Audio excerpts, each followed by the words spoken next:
Sir, as a teacher, I am pleased to note that the government have appointed an old teacher, Dr. Kothari, as the chairman of the University Grant Commission. We are proud of his scholarship and of his devotion to duty, and we feel that under his able guidance, the University Grants Commission would be able to render increasing service to the cause of education in this country.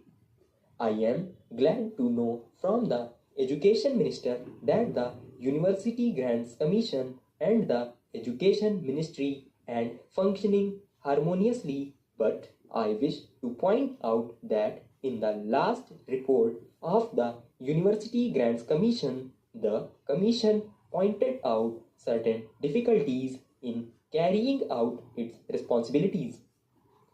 I do not know what steps were taken afterwards to remove those difficulties and to ensure to the University Grants Commission autonomy which is its due. Sir, we are holding conferences of the Ministers of Education and conferences of the Vice Chancellors of the universities, and I feel that we should also hold conferences of the chairman of the University Grants Commissions of various states.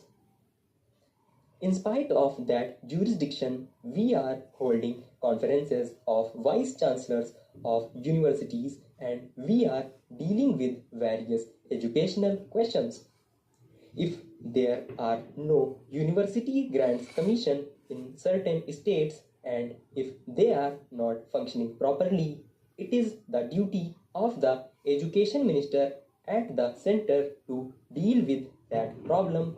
Also, in the conference of the Ministers of Education of the various states, if they find some difficulty in having a conference of the chairman of the University Grants Commission of the various states. I do submit that the universities are not functioning as autonomously as perhaps the education minister wished them to function.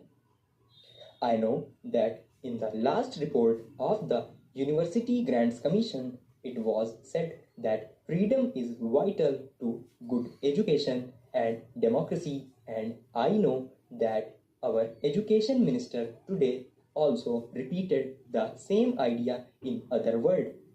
But I am afraid that interference in university education is rather increasing. The bureaucratic spirit is tending to dominate the university life much more than it do when we were under the British regime.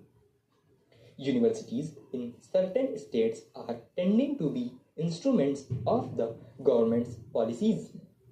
Intra-party conflicts at government level and often conflicts between the state governments and the union government in certain cases cause difficulties in the administration.